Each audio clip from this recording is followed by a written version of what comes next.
अस्सलामु अलैकुम रहमतुल्लाहि व बरकातुहू। शहराज गार्डनिंग आइडिया खुश आमदीद।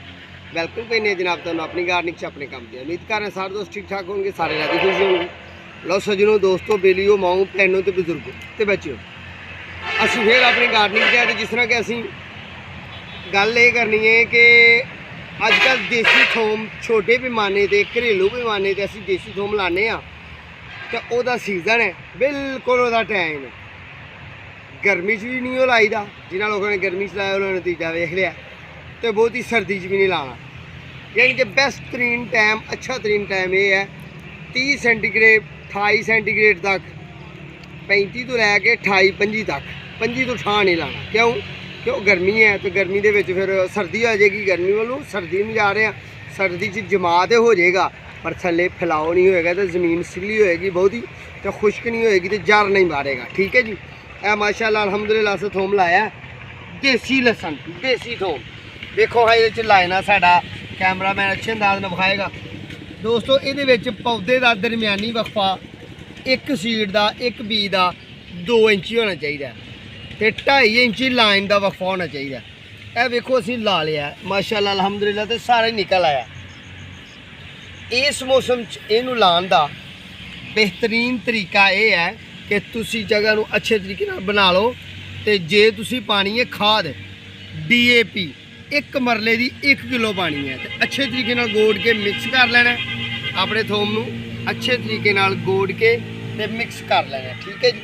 माशाल्लाह अल्हम्दुलिल्लाह साडा उग्या है, तो इनू असी पानी मिला दिता है। तो जे दोस्तों पानी है भल देसी रूड़ी, तो 1 मरले की हथ वालियाँ 3 रेड़ियाँ तुसी पा के अच्छे तरीके गोडी करनी है, ढेम शेम भन देनी है। छोटी ढेम एडी कराए जाए तो कोई तराज नहीं, एडी कराए जाए तो कोई नहीं, एडा एडा बड़ा ढेम राना होए तो वह भी मैरे की मट्टी होए तो खूबसूरत होए। यह देखो हुण असी ये लाया है, तो लाइना च लाया है माशाल्लाह अल्हम्दुलिल्लाह, लाइना च लाया तो दरम्यानी वक्फा है रंबी लंघन वाला छड़ देता है। बाज़ लोग इन्ना कि संघना ला छड़ते हैं कि दातरी छुरी नाल भी सफाई नहीं होंगी। ठीक है, ये जड़ियाँ बूटियाँ जी होंगे वो सफाई करी दी है, तो दोस्तों स्प्रे नहीं इनू मारनी, स्प्रे मारांगे तो पत्ते वाली स्प्रे ये असर करेगी, असरअंदाज करेगी, तो ये पौधे साढ़े खराब हो जाएंगे, जड़ां खराब हो जाएंगियां। ये पकावा देसी तरीके का घर में लाओ, बेली में लाओ, छोटे छोटे प्लाट बना के लाओ, तो ये थोड़ा देसी तरीके का थोम वाला मामला है। ठीक है जी।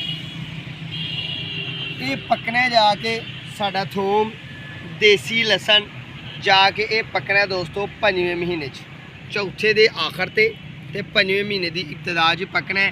ये लंबी फसल होंगी है, जिन्नियां इनू हीट मिलती रहे उन्नी चंगी है।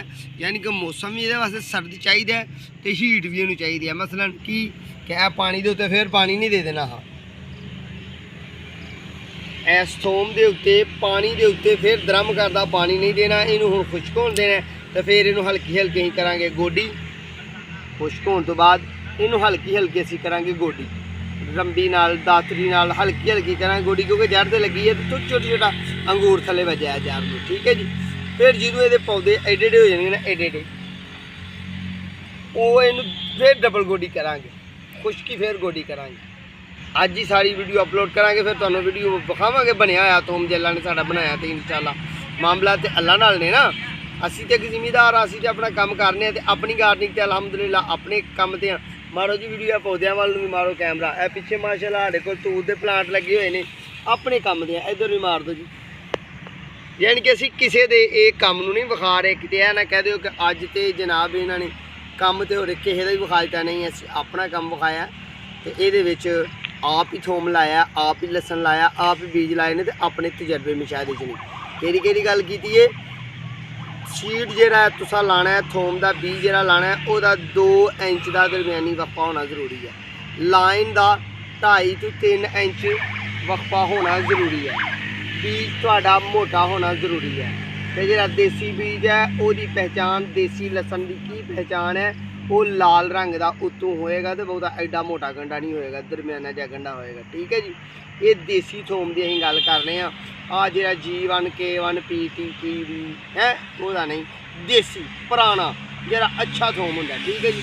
जिन्होंने लोग लाइक करते हैं, बर्दाश्त करते हैं, खाते हैं, बड़ा पसंद करते हैं। जरा हूँ बड़ा महंगा बी विकन दिया था। ठीक है जी। हुण असीं ये लाया पानी बाकी गल्लां चल के दूसरा पानी भी लाने आ ते ओह भी करके तुहानूं विखाने।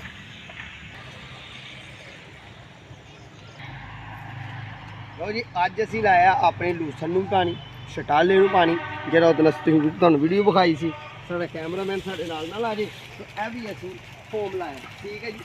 ये भी असीं लाया ते इहनूं इत्थों असीं पानी मट्ठा मट्ठा खोलने आ ते पानी भी खोलन दे मतलब गल करांगे। पानी भी दरम करदा नहीं खोल देना, दरम करदा समझदे हो तुसीं। कोई एकदम हुण थोम दा बीज होई, लसन दा बीज होई साडा रुड़ जे ते ओहदा की फायदा, ठीक है दोस्तों।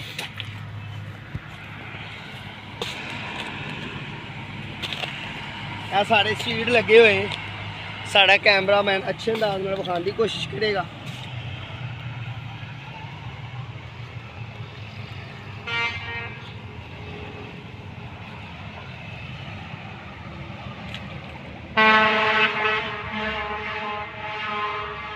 इन्ना इन्ना पानी असीं इन्हूं छड्डना है, क्यों कि साढ़े बीज जिहड़े ने ना लगे हुए उठ ना जान।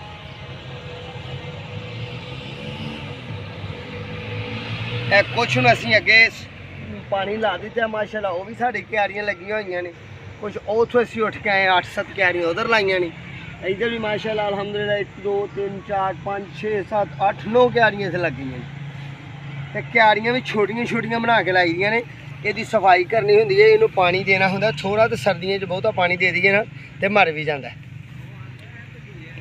सर्दियों दोस्तों ज़्यादा पानी दे दईए, बहुता पानी दे दईए मर भी जाता है, मर गल की जाता, ठीक है। नशो नमा तो बड़ा फर्क पैंदा। लो हुण यह तुहानूं पानी ला के विखाया, बीज का दरम्यानी वक्फे के मतलब असां गल्लां कीतियां ने, बीज नूं लाण दा बेहतरीन मौसम दस्सिया, बीज की लाइनां दे मतलब गल्लां कीतियां ने। तो एहदियां मुख्तलिफ अगे भी वीडियो पावांगे, जिमें जिमें गोडी करांगे, जिमें जिमें काम करांगे, तो इंशाअल्लाह तुसीं साडे नाल रहना। अल्लाह पाक अपना रहम ते फजल करे।